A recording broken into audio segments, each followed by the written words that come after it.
राम राम मंडळी, कलम 302 व्लॉग या आपल्या मराठी चॅनलमध्ये आपलं स्वागत आहे।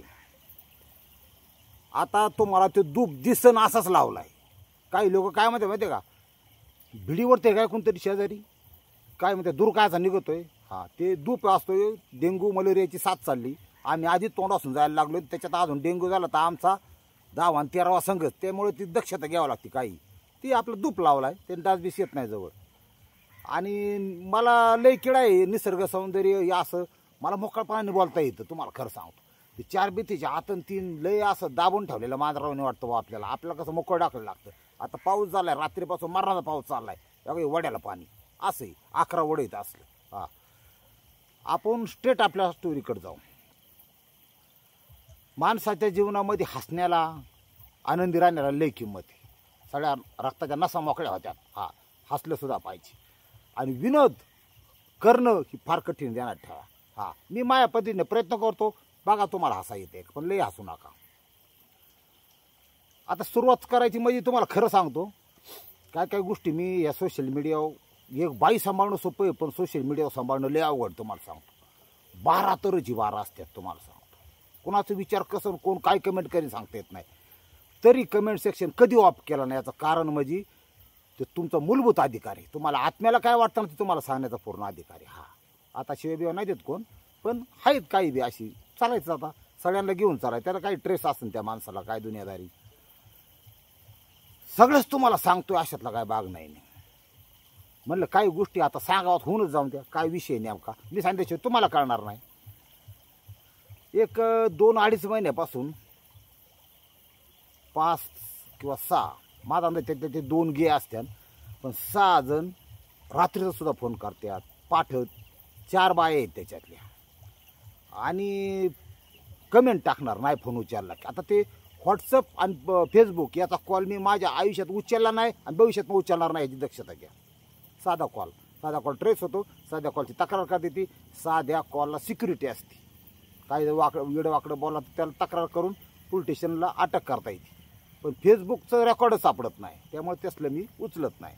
की फेसबुकवर कॉल करणार, उचलत नाही मी कधी। मग कमेंट करणार। त्या बायांचं म्हणणं आहे मला तुमच्याशी, आता फक्त नावं सांगता, पुढल्या नावं आणि नंबर सुद्धा देणार आहे, पण त्रास दिला तर हा मग आपल्याकडे 1 लाख लोक आहेत भाऊ, खतरनाक जागा जगूनच द्यायची नाहीत। त्याच्यामुळं कसल्याही प्रकारचा मी जगाला आकडं टाकू नका म्हणून सांगतो। तुम्ही माझ्या आकडा टाकायला लागला का? असं कुठं असतं का? काही गाणगाण पण बोलतात, तुम्हाला खरं सांगतो। त्याच्यात तो मी नव्हेच। हा, आता आपण आपल्या स्टोरीकडे जायला काहीच अडचण नाही। आमच्या गावातला एक आर्मी पर्सन आहे, म्हणजे मिलिटरीत रिटायर झालेला माणूस। आता ते इथं आले, आता गावाकडे काही सोर्स नसतात। तुम्हाला सांगतो भांडवल भरपूर, समजा आर्मी रिटर्नवाल्याकडे भांडवल असतं, त्याने आपलं शहरात लोक बरोबर चाललं गाड्याचं। आणि तसं पण गाव सोडून बाहेर जी माणसं 4 ठिकाणी राहत्यात, अनुभव घेतात, त्यांना नॉलेज थोडं जास्त असतं कधी की आपल्या 4 रुपयाचं 8 रुपये कसं करता येते। कात्रजच्या अलीकडचा परिसर आहे पुण्याजवळचा, तिथं त्यांनी 1-2 गुंठ जागा घेतली, सुंदर कंस्ट्रक्शन केलं। त्याच्यातून भाड्याने बिड्याने 5-50 हजार रुपयाचं नुसतं भाडं येतं आहे। मुलीचं लग्न झालं, मुलाचं चांगल्या प्रकारचं शिक्षण झालं, हुशार माणूस आपला जोडीदारच। त्यांनी सांगितलेला खिस्सा, त्यांनी सांगितलेला एक घटना तुम्हाला मला सांगायची। 1.5 वर्ष साधारण जॉईनिंग होऊन झालं, तर ट्रेनिंग झाली आर्मीची, आणि त्यांना अमृतसर या ठिकाणी पंजाबमध्ये मला वाटतं त्या ठिकाणी त्याची ड्युटी लागलेली होती। आता त्यांची जी कंपनी होती, म्हणजे ठराठराविक ग्रुप असतात बघा, 18-20 जणांचा 25 जणांचा। त्या 25 जणांच्या ग्रुपमध्ये 4-5 तर शिकडेच होते, पंजाबी लोक। यांचा एक जोडीदार होता, उधम सिंग नाव होतं त्याचं। तो आता ती कसं असतं, जोडीदार एकत्र राहिले ना की गडीगडीच सगळे त्यांच्यात चेष्टा मस्करी असं बरंच चालतं। एकमेकाची टिंगल टवाळी, एकमेकाच्या खोडी काढणं, पण ते मनाने एकजीव असतात, कारण ते तिरंग्याखाली असतात। त्यांना ठेवा जवानांचा किस्सा। उधम सिंगची हेगड्याची आमच्या जोडीदाराची लय मैत्री, त्यांची ड्युटी बी एकत्र लागायची, रायफल घेऊन गोबागड। त्या उधम सिंगचं वैशिष्ट्य असं होतं, 22-23 वर्षाचा तरणा बांध पोऱ्या, आणि पंजाबी लोकांची अंगकाठी बघा, ती अशी उंच पुरी, गव्हाचं अन्न जास्त, 17 चपात्या खायचा गडी. एवढी भूक लागायची. म्हणतो मला लय भूक लागली, खाणायचं काच काटून. ताकद बी तशीच त्याला. हा, त्यांच्या ह्याच्यामध्ये गुरखा पण होता एक, असं ह्या साईडचा आपला नागालँड वगैरे. तर ती थोडं हाईटने कमी होतं, तर ती त्याला चिडवायची. ते गुरखाचं आंघोळीला साईज 4-4.5 इंच साईज कळते ना. हा, याचं बरं 6-7 इंच. ही ती त्याला डायरेक्ट दाखवायचं. ती गुरखा लय त्रास व्हायचा त्याला. ती हसायची सगळी. हा, जो उधम सिंग, ती लोक म्हणायचे. आता ते एक जुना पिक्चरमधला डायलॉग होता, मुछे हो तो नथुलाल जैसी हो वरना ना हो. जुना पिक्चरचा शराबीमधला डायलॉग आहे अमिताभचा. हा, तसं ही टिंब हो तो उधम सिंग जैसा हो वरना ना हो. त्याच्यावर टिंगल टावळ करायची बुवा. ती कुचमायचं लय, परत ती जेवताना सगळे एकत्र यायची, असा विषय. आता आमचा जोडीदार आणि हा उधम सिंग यांची ड्युटी 8 दिवसाची एका रेल्वे गेटच्या बाहेर, जिथं आर्मीचा एरिया चालू होतो. आर्मीचे काही रणगाडी किंवा ते ठेवलेले असतात बाहेर, सिक्युरिटी गन बिन घेऊन ड्युटी लागली बा तिथं. 12 तासाची, 12 ते रात्री 12पर्यंत. तिथं ड्युटी 2 जण होते.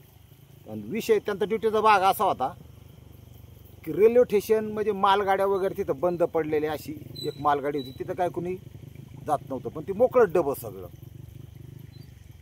पलीकड रस्ता, चौक, तिकडं लोकांनी एका बाजूने आल्यावर तिकडं जायचं. पण चुकून सुद्धा कुणी, हा जो आर्मीचा एरिया आहे कंपाऊंड केलं, तिथं एंट्री कुणाला द्यायची नाही, कुणालाच नाही. अगदी अशा प्रकारची ड्युटी झालं. तिथून त्यांनी डोकं लावलं, म्हणजे आपण ड्युटीला आहे.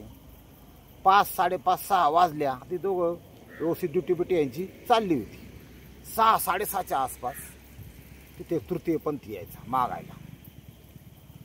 ते तृतीयपंथी एवढा देखणा होता, ती पंजाब करतात असं ओचा पोरा, नाक्षार, बाईसारखी छाती त्याला दिसायला देखणं. पण ती जवळ आल्यावर ना कळून यायचं की दाढी केलेली त्यांनी, टाकाट घासो. हा, सेंट बिंट मारून आणि पंजाबी ड्रेस घातलेला असायचा. अशी खाटकून टाळी वाजवायचा आणि त्यांना म्हणायचा, ए चिकने तेरे को मैं खुश कर दूंगी, चल ना. शिव आता त्या आर्मीवाली तुम्हाला लई येडसरात येत ती. मला किधर चलने का. तो तृतीयपंथी म्हणा, ती बंद पडलेली जी डबं आहेत का, तिकडंच चाल. हा, आता दुर्लक्ष करून माणूस, ह्या दोघांनी दुर्लक्ष केलं. एक जण त्याला 10 रुपये दिले, गेलं बा. आता पैसे मिळतात म्हणले होते, दुसऱ्या दिवशी परत आलं, परत 10 दिले. उधम सिंग याला म्हणाला, साला मेरे को चोदने का उसको. आता लय अवघड काम बरं काही. शो जोडीदार आमचा मला शांत राहा, इथं का नादाला लागू नको, इथं तुझा कार्यक्रम होईल, हे काही चांगलं नाही, तू काय असं करू नको बा, नाही का. नाही ती काय थांबा. आणि त्याचं काही लग्न नाही, काय नाही, तराट तुंबलेलं पोरागते. हा, त्याच्या हातारा सकट खतरनाक एकदम. पण त्याला रोज येऊन तिथे 2-3 दिवस झाले ती चॅलेंज करायचं बा. जोडीदाराला म्हणलं, हे बघ तू काय मला अडवू नको. आज आहे ना जांधाड पडा टाईम तुम्हाला माहिती आहे का, अंधार बी नाही, धड दिवस बी नाही, पार 7, 7:30 अशी वेळ. ह्या टायमाला याला नेतोच. हा, त्या डब्यात नेतो म्हणला. काय म्हणते मला, हे बघ येड्यावानी करू नको, आहे तुझी इच्छा, बाहेरीतलं कंडोम घे बा 2. हा, त्यांनी त्याला सांगितलं, आयडिया दिली त्यांनी. कंडोम बिंडोची पाकिट घेऊन ती उधम सिंग तयारच. हा, यांगराडगडी, मोकारी, उचा पोरा, सगळंच खतरनाक त्याचं. आणि त्याची चेष्टा करायचं ना ते तृतीयपंथी, त्याला यायचा राग. त्याला राग लवकर येतो चिकड्यांना.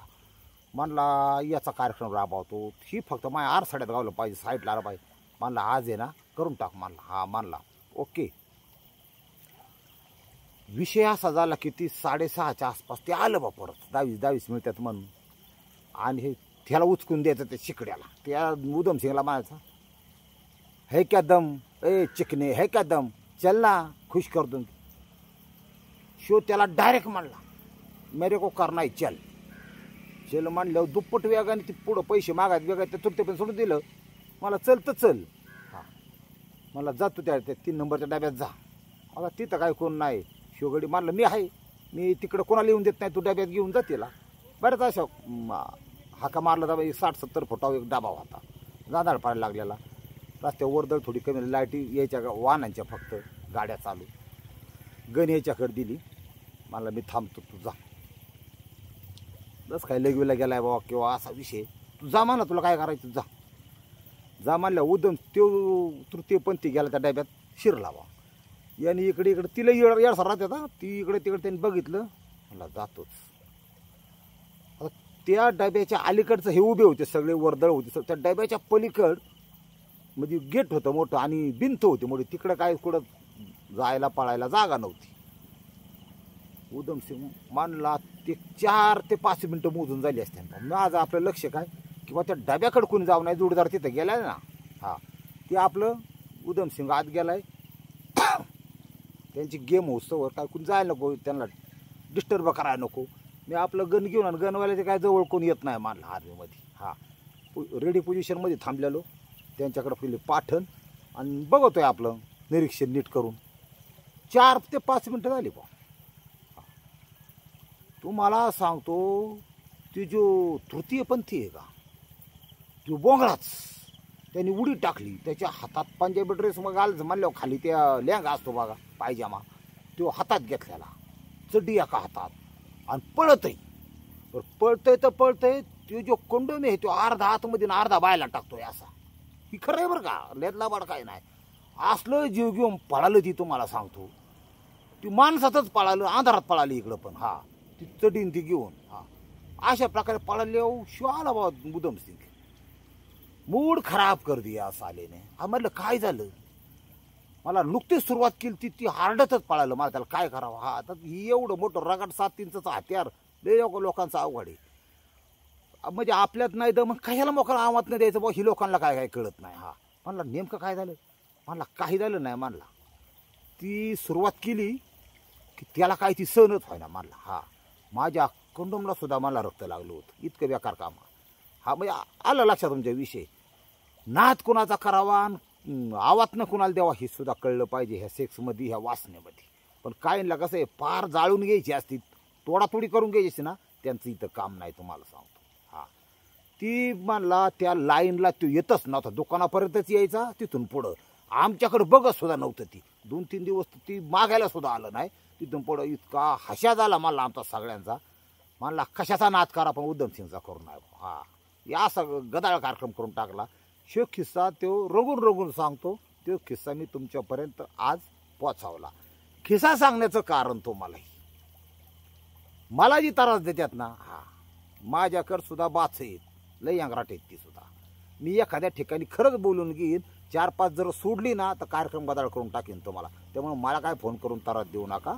तुमचं तिकडं काय असेल ते उद्योग बघा, असं माझं मला त्रास देणाऱ्याला स्पष्ट सांगणं तुम्हाला सांगतो. हा आता एवढं सांगितलं म्हणलं अजून. हा आता फक्त नावं, तुमची नावं नंबरच नाही दिलं. पुढल्या वेळेला सेपरेट एपिसोड सोडून नंबर देईन. हा आणि मग तुमचा करेक्ट कार्यक्रम आपलं बाचं कसं करतात, हा त्यांना काय ती तुंबळलेली त्यांचा विषय नाही काय. लय गादाळ कशाने वार करतात सांगता येत नाही तुम्हाला. हा रामकृष्ण हरी माऊली.